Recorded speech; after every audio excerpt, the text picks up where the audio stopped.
Cześć, witam Was Frabi, Retrogralnia. Dzisiaj drugi odcinek miniserialu Frabi i Sega Saturn. Czyli może nie jest jedna z moich ulubionych konsol, ale jedna z konsol, które lubię. Tak bym powiedział. No i w poprzednim odcinku wspomniałem, że generalnie mało grałem na padzie na tej konsoli. No i pokazywaliśmy Wam gierki na light guny głównie. Jak się pewnie domyśliliście wtedy, drugim powodem, dlaczego nie grałem na padzie, jest dlatego, że grałem w gry samochodowe na kierownicy, którą tak się składa, że akurat mam. Więc może zanim zacznę grać, dwa słowa o kierownicy. Ciężkie, solidne cholerstwo, nie jakiś badziew, metalowa podstawa. Tu są takie niby przystawki, znaczy może to były kiedyś przystawki, teraz są takie sprasowane i niezbyt działają. Co nie przeszkadza, że to jest na tyle solidne, ciężkie, że ładnie stoi.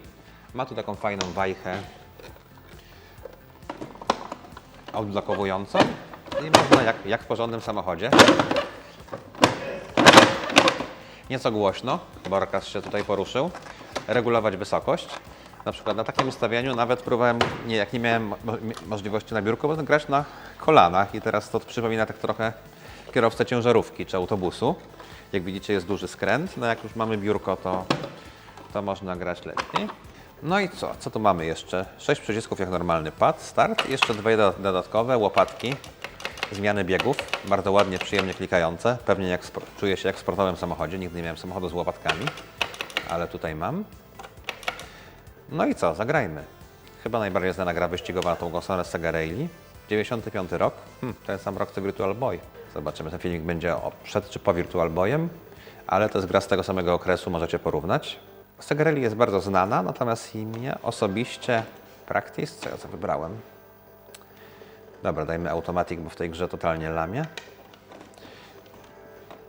Desert, no dobra, Desert. Ta gra dla mnie chyba była zawsze za trudna. Ja w nią dużo grałem kiedyś na PC-cie, bo akurat była to jedna z tych produkcji Segi, które wyszły na PC-ta. Ale zawsze grało mi się dosyć trudno. Zobaczymy, czy zaraz będzie mi szło lepiej.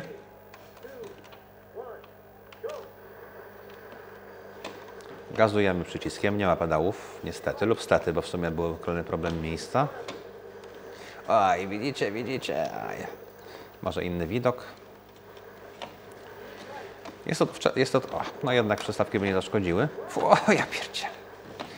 Jest to wczesne 3D, więc grafika nie uderza pięknem, chociaż jest tak brzydka, że ma... O, ja pierdzie. Ma jakiś swój urok. Kierownica dla mnie tutaj chodzi bardzo miękko. Nie mogę. No, gram w jakiegoś ping-ponga. No. Ludzie, prawdziwe obiekty 3D. No strasznie ciężko. Natomiast tak na te czasy wygląda to bardzo ładnie oczywiście. Prawie fotorealistycznie. No jak mówię, gra pewnie dla większych miłośników wyścigów. Katastrofa, mówię Wam, katastrofa.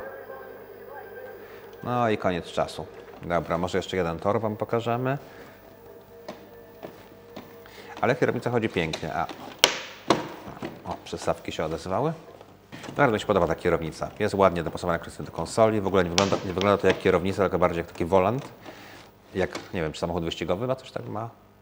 Miewają coś takiego? Nie wiem. W każdym razie mi się podoba.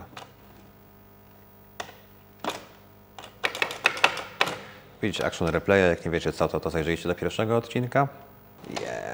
Nie ma force feedbacku niestety. No raczej wtedy w tych domowych nie był on dostępny. Oczywiście gra jest z arcade'a, więc arcade zapewne miał fantastyczny force feedback. No ale nie można mieć wszystkiego w domu. O, tłumy wiwatują. No ta grafika całkiem wygląda. A, mam ręczną skrzynię. O, jest.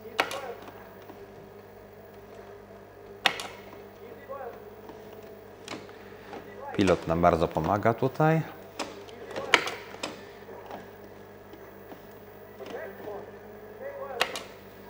Ostry zakręt, no i już zaczynamy grać w ping-ponga.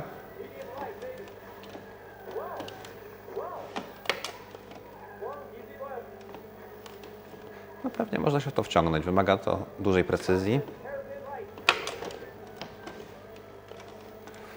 O, jak widzicie, jest to popis niekompetencji. No ale gra wygląda ładnie, możecie poczuć jak wygląda gra. I to by było na tyle. To teraz przejdziemy do gry, która dużo bardziej mi odpowiada. Na kierownicy. Będzie to Daytona USA. Też ją dobrze pamiętam z peceta, ale na Saturnie jest co najmniej tak samo dobra. W końcu to bliższe naturalnemu środowisku, czyli arcade'owi. Muzyczka w tej grze jest niesamowita po prostu. Bardzo prosty tekst. Chociaż w czasach, kiedy w ogóle muzyka z CD była niezwykła, mogło to się podobać. Daje to klimacik. Let's go away. Daytona. Taka redneckowa muzyka. Redneckowa? No tak, tekst jest chyba prostszy niż disco polo nawet. No dobra, to pokażemy też dwa kursy. Kursy, co ja gadam, tory. Dobra, na tym pojedziemy na automacie. Tu nie ma wyboru samochodu. Yeah. Gdzie się odkręca stacyjkę? Przekręca stacyjkę.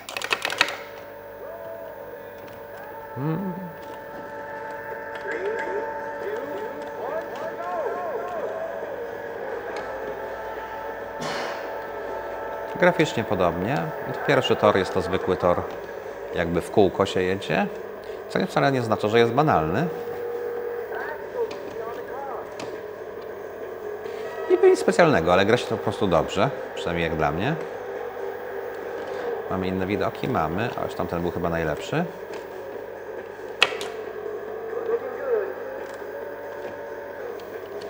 Co? Czy mi się wydaje, czy był Sonic wyrzeźbiony na tej górze? Ojej, już zaraz będzie checkpoint? Nie.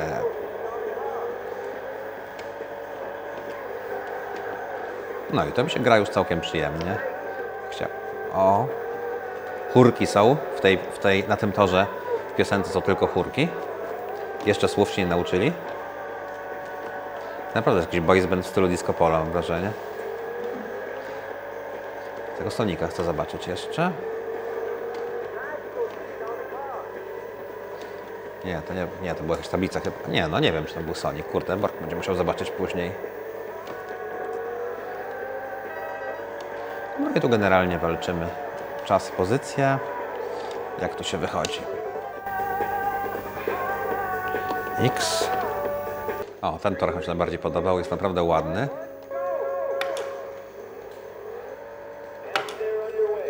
Ładnie widać biegi na środku u góry ekranu, więc trochę łatwiej niż w Sega Rally przy ręcznej skrzyni. Zwróćcie uwagę na fantastyczny ray tracing, jak się niebo odbija w szybie. Zapewne animowana tekstura, ale tamte czasy efekt mógł być nie najgorszy. O, fajne wyglądają wypadki. Samochód po prostu koziołkuje, dachuje i jedzie sobie dalej. O! Ja muszę kupić soundtrack.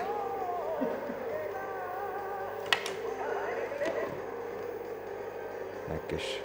Chyba też jest postać z gry, kurczę, nie wiem, muszę poczytać.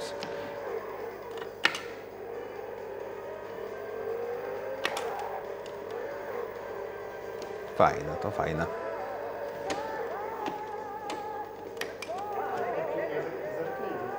No tak, bo to chyba cały Saturn tak powstał, tak, że to była już grafika. To był sprzęt w zasadzie z arcade'ów i łatwa konwersja, no oczywiście z arcade'ów sprzed paru lat. Więc to miała być siła Saturna. Virtua Fighter przecież, no pokazywaliśmy ostatnio Virtua Fightera. Tak, to dokładnie jak nasze muzealne Indianapolis. To mamy to w Indianapolis chyba, prawda? To jest Indianapolis 500, czyli to gra z tego samego świata w zasadzie. Tak, to jest ta sama grafika. A nie wiem, czy były jakieś zniszczenia tutaj były? Samochód jakoś teraz krzywo stoi. Czy był jakiś model zniszczeń, czy to tylko przypadek? A, zapominam o biegach. A, Blue Sky, no jest piękne Blue Sky. Dobra, zaraz pewnie przegram.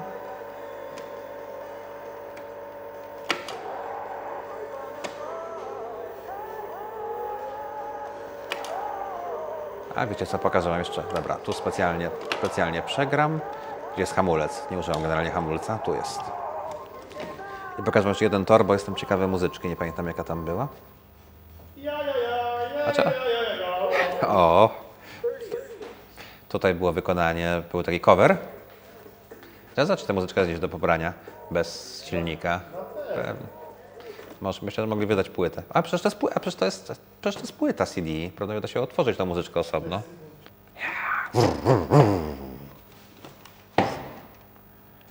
Mogliby ci pedały dać.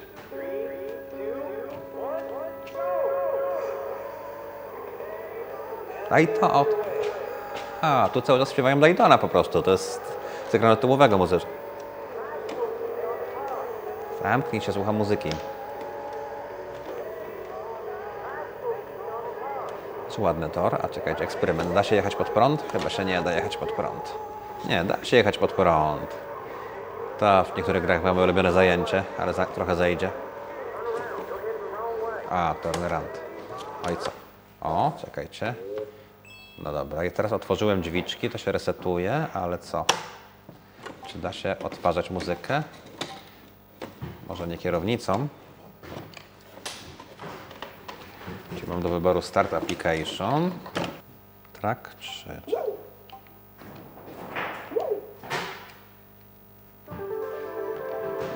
To działa.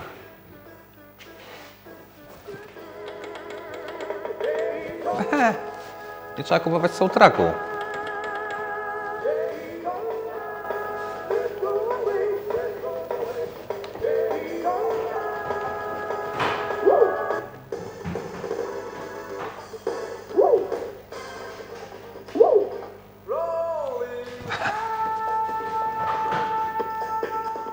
Ale wizualizacje są nawet do odtwarzaczu, widzicie? No dobra, drodzy, to były sobie wyścigi. Obiecałem w poprzednim odcinku jeszcze jedną grę, która się już nie zmieściła. Nie jest wprawdzie na kierownicy, ale nie pasuje. Nie pamiętam, czy jest w niej opcja gry na dwóch. Jeśli tak, to być może zaraz dołączy do mnie mój asystent. Panzer Dragoon Zwei. Ostatnio chyba rozmawialiśmy, czemu Zwei. Borg tu miał teorię. Obejrzyjcie pierwszy odcinek, jeśli chcecie się dowiedzieć. Opakowanie jest zdecydowanie nieoryginalne. Sama płytka nie mam pojęcia. Ojejku, ale animacja. To raczej nie jest generowane w czasie rzeczywistym.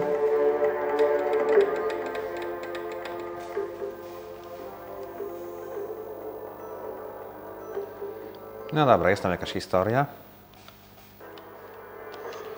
I kolejny przykład. O. Czym gra jest? Tak. Gra jest po prostu celowniczkiem. Niby w 3D, ale tak naprawdę nie mamy kontroli nad tym naszym, nie wiem, chyba dragonem, smokiem. Możemy zmieniać tylko kamerę. Strzelamy do innych smoków. Grałem to dosyć dawno, nawet mi się podobało. Chociaż teraz jakoś to nowe pierwsze wrażenie, czy drugie wrażenie robi na mnie takie sobie. Ale podobno to dobra gra. Celowniczki jednak wolę na myszce albo najlepiej na lightgunie. Ale smoki nie miały pistoletów. A, tu jest taki radar, widać, gdzie należy się obrócić, żeby mieć cele. Trochę dziwne, wydaje mi się to bieganie i strzelanie. Znaczy, że smok sobie sam biega.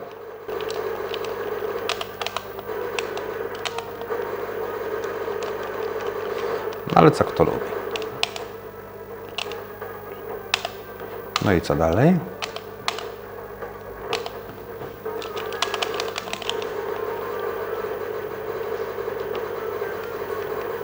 No nie wiem, chyba trzeba było dłużej pograć. Wydaje mi się, że dalsze levele były dużo ciekawsze. Ten jest jakiś bardzo nijaki.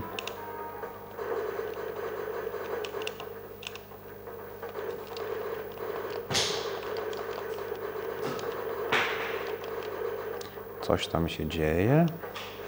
O!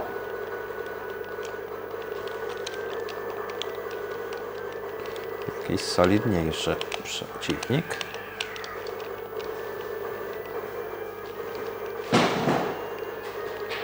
Nie zabij się tam, Borgu.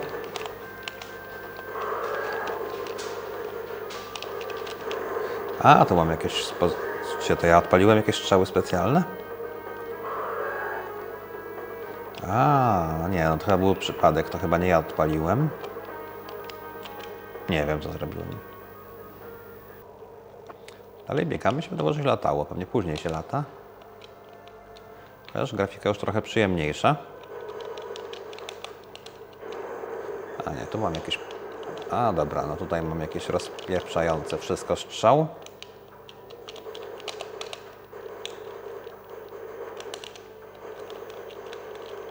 Ciekawe jest to obracanie kamery, żeby znaleźć cele, które mogą być przed nami albo za nami. Ale jakoś mnie to teraz nie porywa strasznie, muszę powiedzieć. Co nam dają te niby wulkany? No nie wiem, co kto lubi. Zdecydowanie wolałbym wrócić do Daytony, szczerze mówiąc. Więc czas na ostatnią pozycję na dzisiaj. Na koniec sięgniemy o płytkę demo, bo były takie fajne płytki demo. Nie wiem, jak one były dystrybuowane, czy je kupowało, czy gdzieś dostawało. To były czasy, kiedy dema trzeba było mieć na płycie. Więc pokażę Wam jeszcze tylko w wersji demo, bo innej nie mam. Jeszcze jedną, chyba dosyć ważną produkcję, która nazywa się Nights into Dreams, która była platformówką 3D. Ciekawostka, że specjalnie razem z nią sprzedawano pada ze sterowaniem analogowym. Pewnie pozazdrościli Nintendo 64. Niestety tego pada nie mam, nie testowałem, nie wiem w jakich grach działa. Natomiast na demku widać, że da się grać i bez niego. Zresztą dziwne by było, jakby się nie dało. Jest oczywiście dość drogi, jak wszystko z Segą Saturnem. W ogóle jak odcinki o Sedze nie będą miały dobrej oglądalności, to będzie mi smutno. Odcinek o Commodorku i od razu po prostu oglądalność strzela, bo ktoś na Amidze, emulatorze Amigi i od razu wszyscy oglądają. A jakiś ciekawszy, rzadszy sprzęt, którego nikt nie miał, to po prostu już zobaczymy. Abyście mnie tutaj zaskoczyli pozytywnie. No i co, już zginąłem. Szybko.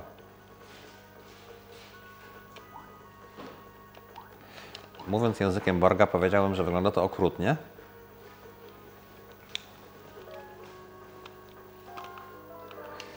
Nie mogę się zupełnie połapać, szczerze mówiąc, o co tu loto. Trochę za bardzo 3D. Czy nie, no nawet to może być ładne, jak się już połapie. Ma to swój klimat, kolorki. Nie no, to jak na wczesne 3D. Ale jak w to się gra? Po prostu mam sobie lecieć przed siebie. Jeszcze zaburzona perspektywa. Chyba mam wrażenie, że latam... Ej, panie. Mam wrażenie, że latam w kółko.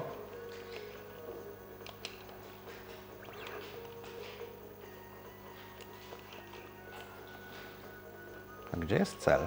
A, może mam przez wszystkie przelecieć dyski? Tu jest coś, co wygląda na kształt bramy, ale jak mam lecieć w stronę? A, bo dobra, żeby lecieć przed siebie, to muszę po prostu... No tak, bo brak... Nie, no ciągle... Nie jestem w stanie złapać perspektywy, czy ja latam w prawdziwym, czy... Ha, bo chyba... Tu... Mordę, nie jestem pewien, czy to jest naprawdę 3D, czy 2,5D tak zwane.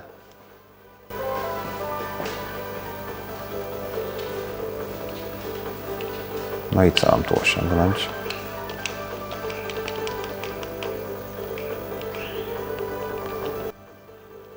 A i co? Teraz już nie latam. Dobra, i teraz mamy bardziej tradycyjną rozgrywkę i mamy strzałkę. Ale nie, znaczy, że to jest jedyna właściwa droga do tego ustrojstwa. No dobra, ale na złość, żeby trochę Wam pokazać, pochodzę. Nie wiem, no mieszane uczucia. Ma to swój urok, ale...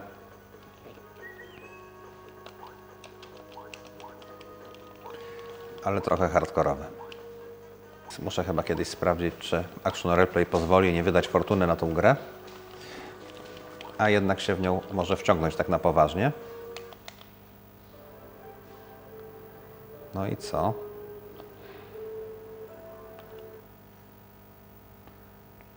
On sale. Zobaczmy, co napisali o tej grze w opisie. Controls, rotate to screen, ABC. O, no, albo ten analogowy pad. Ok, na analogowym padzie mamy indie pada i... No ale co, czym się nie różni, po prostu możemy ruszać go D-padem albo analogowym, pewnie bardziej precyzyjnie. Nie wiem po co to. No naprawdę nie wiem jak się w tej przestrzeni poruszać, żeby coś tu sensownego osiągnąć.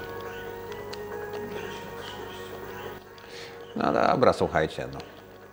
Jaka jest Sega Saturn każdy widzi. Być może jest tam więcej dobrych gier, ale te, które lubię, znam, bo pokazałem i mam.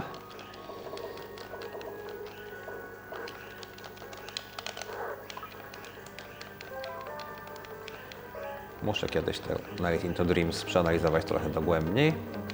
A tutaj zobaczycie tylko kolorki, bo moja gra nie porywa. To cóż, dziękuję Wam i pozdrawiam. Frabi Retrogralnia.